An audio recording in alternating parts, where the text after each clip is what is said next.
বন্ধুরা, আমি Dipanjan. Welcome to অর্থশাস্ত্র। আপনারা নিশ্চয়ই শুনেছেন মিউচুয়াল ফান্ড সাহি হে। এর মানে কি সব মিউচুয়াল ফান্ডই সাহি হে? একদমই না। ভালো জিনিসেরও যেমন কিছু খারাপ থাকে, যেমন চাঁদেরও কলঙ্ক আছে, ঠিক সেরকমই মিউচুয়াল ফান্ডে এমন কিছু ক্যাটাগরি আছে যেগুলোকে সম্পূর্ণ অ্যাভয়েড করা উচিত। এবং এটা খুব গুরুত্বপূর্ণ এই সব মিউচুয়াল ফান্ড ক্যাটাগরিগুলোকে আইডেন্টিফাই করে এদের থেকে আমাদের ইনভেস্টমেন্টকে দূরে রাখতে হবে, এবং যত দূরে রাখবো ততই ভালো রিটার্ন পাবো। তো সেই জন্যে আজকে 6টি মিউচুয়াল ফান্ড ক্যাটাগরি নিয়ে আলোচনা করব যেগুলোতে ইনভেস্টমেন্ট করা একদমই উচিত নয়। তো চলুন ভিডিওটা শুরু করা যাক। প্রথম যে মিউচুয়াল ফান্ড ক্যাটাগরি নিয়ে আলোচনা করব সেটা হচ্ছে ফান্ড অফ ফান্ড বা এফওএফ। ফান্ড অফ ফান্ড এমন একটি মিউচুয়াল ফান্ড যেটা ইনভেস্টমেন্ট করে অন্য মিউচুয়াল ফান্ডে। মানে normally mutual fund direct share বা স্টকে ইনভেস্টমেন্ট করে, কিন্তু ফান্ড অফ ফান্ড এমন একটি মিউচুয়াল ফান্ড যেটা ডাইরেক্ট শেয়ার বা স্টকে ইনভেস্টমেন্ট না করে অন্য মিউচুয়াল ফান্ডে ইনভেস্টমেন্ট করে, যেখানে একটা মিউচুয়াল ফান্ড হতে পারে বা একাধিক মিউচুয়াল ফান্ড হতে পারে।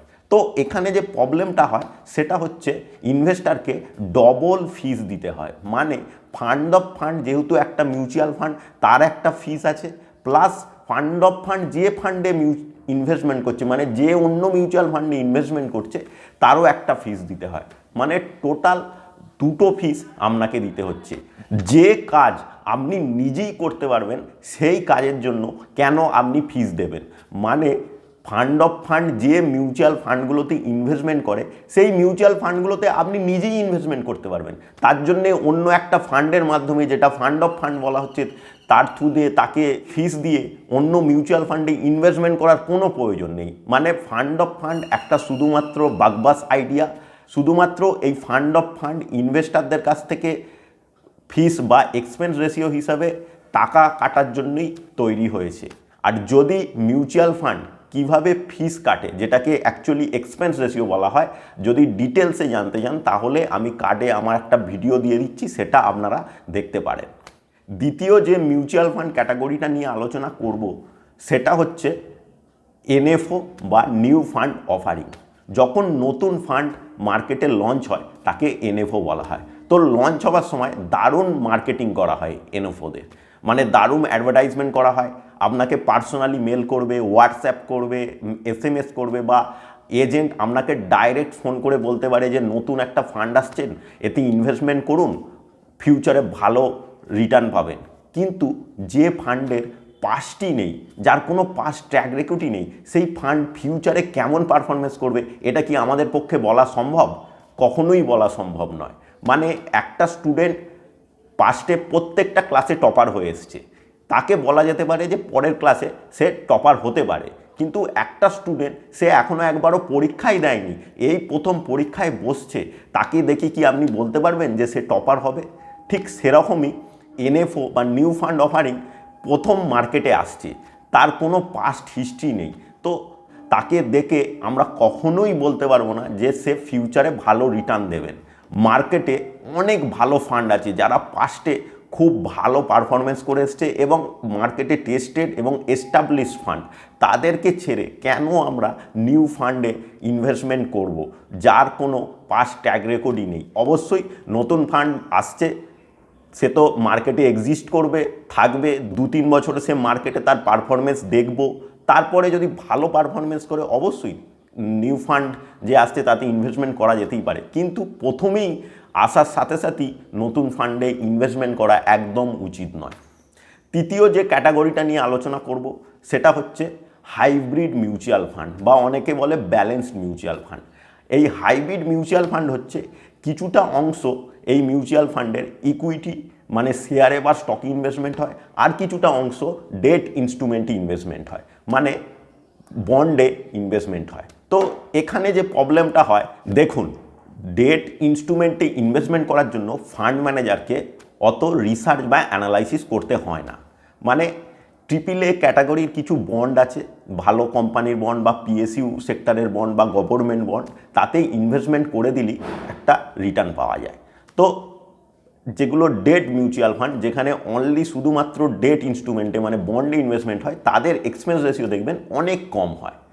আর সবথেকে বেশি এক্সপেন্স রেশিও হয় যেগুলো equity mutual fund actively manage হয়, মানে যে মিউচুয়াল ফান্ডগুলোতে ফান্ড ম্যানেজার তাদের সমস্ত রিসার্চ অ্যানালাইসিস করে স্টককে চয়েস করে এবং এরকম 30-40টা স্টক পিক করে তাতে ইনভেস্টমেন্ট করে। তো তাতে তাদের অনেক রিসার্চ করতে হয়, অনেক সময় দিতে হয়। তো সেই জন্যে অ্যাক্টিভলি ম্যানেজ ইকুইটি মিউচুয়াল ফান্ডের এক্সপেন্স রেশিও বা ফিস বেশি হয়।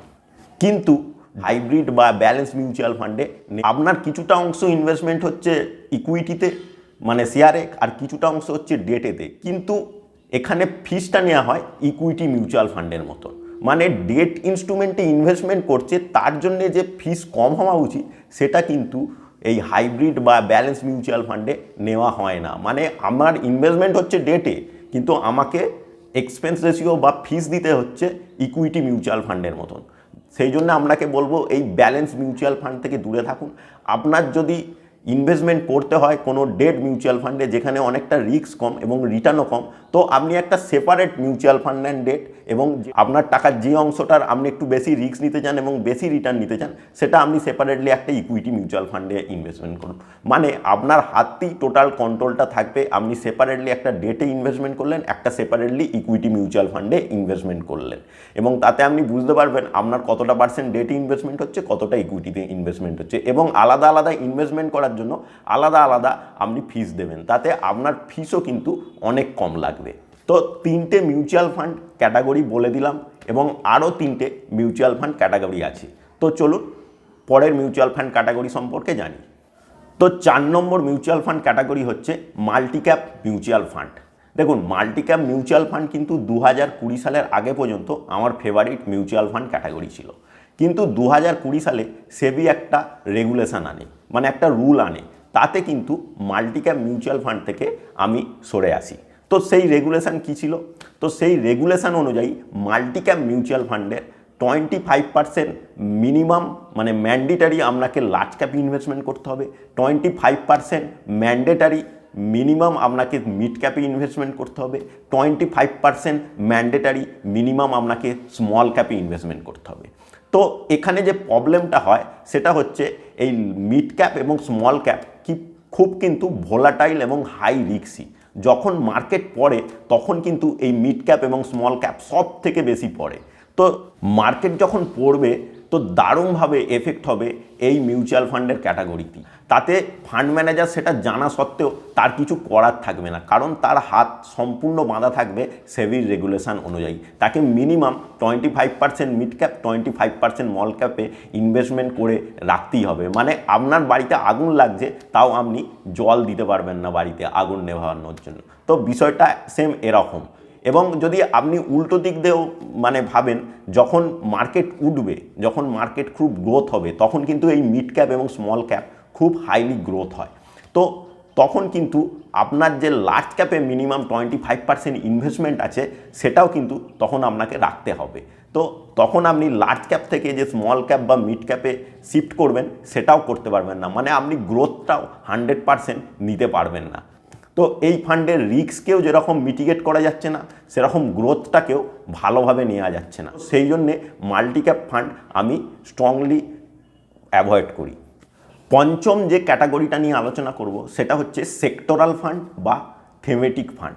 মানে এমন একটি সেক্টরে যার মধ্যে টোটাল মিউচুয়াল ফান্ড ইনভেস্টমেন্ট করে। মানে ধরুন অটো সেক্টরে ইনভেস্টমেন্ট করছেন, বা ফার্মা সেক্টরে ইনভেস্টমেন্ট করছে, বা আইটি সেক্টরে ইনভেস্টমেন্ট করছে। মানে ওই সেক্টরের 10-15টা 20টা যে স্টক আছে তাতেই ওই মিউচুয়াল ফান্ড ইনভেস্টমেন্ট করে। আর থিমেটিক প্রায় অনেকটা সেক্টরাল ফান্ডের মতনই থিমেটিক ফান্ড।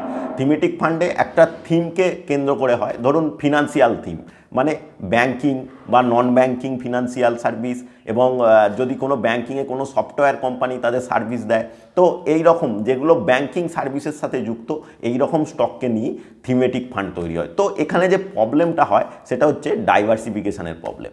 মানে একটা সেক্টরে যদি ভালো চলে তাহলে আপনার কিন্তু দারুণ প্রফিট হবে, আর যদি সেই সেক্টরে কোনো প্রবলেম আসে তাহলে কিন্তু আপনার সমস্ত টাকা ডুবে যাবে। ধরুন আপনি আজকে 7-8 বছর আগে কোনো অটো সেক্টর মিউচুয়াল ফান্ডে ইনভেস্টমেন্ট যদি করতেন, তাহলে আজকে আপনার টাকা সমস্ত ডুবে যেত। কারণ অটো সেক্টর আজকে দীর্ঘদিন ধরে ডাউন চলছে। যেরকম অনেকে আইটি সেক্টরের মিউচুয়াল ফান্ডে ইনভেস্টমেন্ট করছে, কিন্তু এটা মাথায় রাখবেন, যদি কোনো কারণে আইটি সেক্টরে প্রবলেম আসে তাহলে কিন্তু আপনার সমস্ত টাকা ডুবে যাবে। তাই অতিরিক্ত রিটার্ন পাওয়ার আশায় অতিরিক্ত রিস্ক নেওয়া কখনোই উচিত নয়। আমরা নিশ্চয়ই জানি IT.com বাবেল হয়েছিল 2000 সালে। তখন আইটি স্টকগুলো প্রায় 90% করে পড়ে গিয়েছিল। তো এটা মাথায় রেখেই আপনারা ইনভেস্টমেন্ট করবেন। ইনভেস্টমেন্টে সবসময় ডাইভার্সিফিকেশনের প্রয়োজন। তো এই ধরনের রিস্ক, যেটাকে আনসিস্টেমেটিক রিস্ক বলে, মানে একটা সেক্টর বা একটা স্টকে বা একটা শেয়ারে ইনভেস্টমেন্ট করা, তো এই ধরনের রিস্ককে আমি কখনোই পছন্দ করি না। আপনারা সবসময় আপনাদের পোর্টফোলিওকে ডাইভার্সিফিকেশান করুন, একাধিক সেক্টরে ইনভেস্টমেন্ট করুন। একটা সেক্টরে শুধুমাত্র ইনভেস্টমেন্ট করলে সেই সেক্টর যদি প্রবলেম হয় তখন কিন্তু আমাদের কোনো বাঁচার পথ থাকবে না। সেই জন্যে সেক্টরাল ফান্ড বা থিমেটিক ফান্ড থেকে আমি সবসময় দূরে থাকি এবং আপনারাও দূরে থাকবেন। এবার যে মিউচুয়াল ফান্ড ক্যাটাগরিটা নিয়ে আলোচনা করব, সেটাতে অনেকেই ইনভেস্টমেন্ট করে এবং এটা মেনলি তারাই ইনভেস্টমেন্ট করে যারা ডাইরেক্ট অ্যাপ বা কোনো মিউচুয়াল ফান্ডের নিজস্ব অ্যাপ বা ওয়েবসাইটের মাধ্যমে করে না। মানে আমি বলতে যাচ্ছি রেগুলার মিউচুয়াল ফান্ডের কথা। ব্রডলি যদি দেখা হয়, নর্মালি দুটো মিউচুয়াল ফান্ড টাইপ আছে। একটা হচ্ছে রেগুলার মিউচুয়াল ফান্ড, একটা হচ্ছে direct mutual fund. Direct mutual fund কি? ডাইরেক্ট মিউচুয়াল ফান্ড হচ্ছে আপনি যে টাকা ইনভেস্টমেন্ট করছেন সেই টাকা ডাইরেক্ট মিউচুয়াল ফান্ডের কাছে চলে যাচ্ছে এবং সেই মিউচুয়াল ফান্ড যেখানে ইনভেস্টমেন্ট করা, স্টক, শেয়ার বা যদি ডেট মিউচুয়াল ফান্ড হয় বন্ডে ইনভেস্টমেন্ট করছে। আর রেগুলার মিউচুয়াল ফান্ড হচ্ছে আপনার টাকা যখন আপনি ইনভেস্টমেন্ট করছেন সেটা ভায়া একটা এজেন্ট বা ব্রোকারের থ্রু দিয়ে মিউচুয়াল ফান্ডে যাচ্ছে এবং তারপরে মিউচুয়াল ফান্ড যেরকম ইনভেস্টমেন্ট করার করছে। কিন্তু এই যে ভায়া ব্রোকার বা এজেন্টের মাধ্যমে যাচ্ছে, এই ভায়া ব্রোকার বা এজেন্ট আপনার থেকে 1 থেকে 1.5% কমিশন হিসাবে কাটছে। বিষয়টা এরকমই। আপনি যদি অ্যাক্সিস ব্লুচিপ মিউচুয়াল ফান্ডে ইনভেস্টমেন্ট করতে চান তাহলে আপনি অ্যাক্সিস রেগুলার ব্লুচিপ মিউচুয়াল ফান্ডে ইনভেস্টমেন্ট করতে পারেন এবং অ্যাক্সিস ডাইরেক্ট মিউচুয়াল ফান্ডে ইনভেস্টমেন্ট করতে পারেন। আপনি কোথা থেকে ইনভেস্টমেন্ট করছেন তার উপরে কিন্তু এটা নির্ভর করে। মানে আপনি ধরুন ব্যাংক থেকে ইনভেস্টমেন্ট করলেন বা আপনার পাড়ার কেউ এসে আপনাকে এজেন্ট এসে আপনাকে ইনভেস্টমেন্ট করালো বা আপনি কোনো ব্রোকারের কাছ থেকে ইনভেস্টমেন্ট করলেন বা আপনার নিজের কোনো রিলেটিভ বা দাদার কাছ থেকে ইনভেস্টমেন্ট করলেন, সেগুলো কিন্তু সবই রেগুলার মিউচুয়াল ফান্ড। মানে অ্যাক্সিস রেগুলার ব্লুচিপ মিউচুয়াল ফান্ডে আপনি ইনভেস্টমেন্ট করছেন। আর আপনি যদি কোনো অ্যাপের মাধ্যমে ইনভেস্টমেন্ট করেন বা অ্যাক্সিস মিউচুয়াল ফান্ডের ডাইরেক্ট যে অ্যাপ আছে তার মাধ্যমে ইনভেস্টমেন্ট করেন বা এখন অনেক ডিসকাউন্ট ব্রোকার আছে তার মাধ্যমে যদি ইনভেস্টমেন্ট করেন, তাহলে কিন্তু আপনি ডাইরেক্ট মিউচুয়াল ফান্ডে ইনভেস্টমেন্ট করছেন, মানে অ্যাক্সিস ডাইরেক্ট ব্লুচিপ মিউচুয়াল ফান্ডে ইনভেস্টমেন্ট করছেন। তো আপনি যখন রেগুলার মিউচুয়াল ফান্ডে ইনভেস্টমেন্ট করছেন তখন কিন্তু ভায়া এজেন্ট হয়ে মিউচুয়াল ফান্ডে যাচ্ছে। আর আপনি যখন রেগুলার মিউচুয়াল ফান্ডে ইনভেস্টমেন্ট করছেন তখনই আপনাকে একটা 1% কমিশন কিন্তু এই এজেন্ট বা ব্রোকারকে দিতে হচ্ছে। আর আপনি যখন ডাইরেক্ট মিউচুয়াল ফান্ডে ইনভেস্টমেন্ট করছেন আপনাকে কোনো কমিশন দিতে হচ্ছে না। হয়তো আপনাদের মনে হতে পারে যে আমার পাড়ার দাদা করছে বা আমার রিলেটিভ করছে, 1% কমিশন এমন কোনো কিছু বিষয় নয়। তো আপনাদেরকে আমি বলে দিচ্ছি 1% কমিশন আপনার কতটা এফেক্ট ফেলতে পারে লং টার্মে আপনার ওয়েলথকে। তো চলুন আমরা সেটা দেখে নিই। ধরুন আপনি মান্থলি 6,000 টাকা ইনভেস্টমেন্ট করছেন এবং আপনি এক্সপেক্টেড রিটার্ন ধরলেন 15% এবং আপনি লং টার্মে মানে মিনিমাম 15 বছর, যেহেতু আমরা মিউচুয়াল ফান্ডে ইনভেস্টমেন্ট করছি আমরা সবসময় লং টার্ম ধরবো, মিনিমাম 10 বছরের ওপরের ইনভেস্টমেন্টকেই আমরা ধরবো। তো এখানে মিনিমাম 15 বছর আমি ধরলাম। 6,000 টাকা মান্থলি ইনভেস্টমেন্ট করছি এসআইপির মাধ্যমে এবং 15% এক্সপেক্টেড রিটার্ন ধরছি এবং লং টার্মে 15 বছর পর্যন্ত আমি ম্যাচুরিটি নেবো সেইভাবে ধরছি। তো সেখানে আমি টোটাল ইনভেস্টমেন্ট করলাম 10,80,000 টাকা এবং আমার টোটাল রিটার্ন হলো 37,04,000 টাকা। এটা ডাইরেক্ট মিউচুয়াল ফান্ডে আমি ধরলাম এবার যদি আমি রেগুলার মিউচুয়াল ফান্ডে ধরি, যেখানে আমার রিটার্ন 15 থেকে 14% হয়ে যাচ্ছে, মানে আমি 1% আমার কমিশন হিসাবে আমি এজেন্টকে বা ব্রোকারকে দিচ্ছি, তো সেখানে যদি আমি ক্যালকুলেশন করে দেখি সেম মান্থলি 6,000 টাকা করে আমি ইনভেস্টমেন্ট করছি এবং 15 বছরের জন্য, এবং আমার এক্সপেক্টেড রিটার্ন হচ্ছে 14%।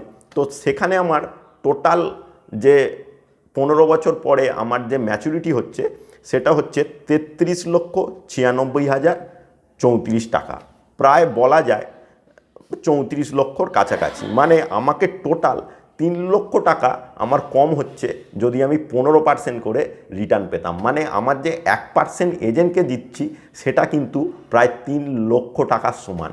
মানে আপনি 3 লক্ষ টাকা এজেন্টকে দিয়ে দিচ্ছেন আপনি যখন লং টার্মে ইনভেস্টমেন্ট করছেন। তো সেই জন্যে আপনারা ডাইরেক্ট মিউচুয়াল ফান্ডে ইনভেস্টমেন্ট করুন, এবং যাদের অলরেডি রেগুলার মিউচুয়াল ফান্ডে আছে তারাও ডাইরেক্ট মিউচুয়াল ফান্ডে কনভার্ট করতে পারেন। তো আমি আপনাদেরকে একটা অ্যাপ ডেসক্রিপশানে লিঙ্ক দিয়ে দিচ্ছি, সেটা হচ্ছে গ্রো অ্যাপ। আমি নিজেও এই গ্রো অ্যাপের মাধ্যমে ইনভেস্টমেন্ট করি, টোটালি সেফ ইনভেস্টমেন্ট, এবং আপনারা এই লিঙ্ক থেকে ডাউনলোড করে ইনভেস্টমেন্ট করতে পারেন। এবং যাদের রেগুলার মিউচুয়াল ফান্ডে আছে তারা রেগুলার থেকে ডাইরেক্ট মিউচুয়াল ফান্ডে কনভার্ট করে নিতে পারেন এই অ্যাপের মাধ্যমে। তো আজকে আপনাদের সাথে এই 6টা মিউচুয়াল ফান্ড ক্যাটাগরি নিয়ে আলোচনা করলাম, যেগুলোতে আপনারা কখনোই ইনভেস্টমেন্ট করবেন না। এবং এই 6টা ক্যাটাগরি ছাড়া যদি আপনাদের অন্য কোনো ক্যাটাগরি মনে হয় তাতে ইনভেস্টমেন্ট করা উচিত নয়, সেটা আপনারা অবশ্যই আমাকে কমেন্ট করে জানাবেন।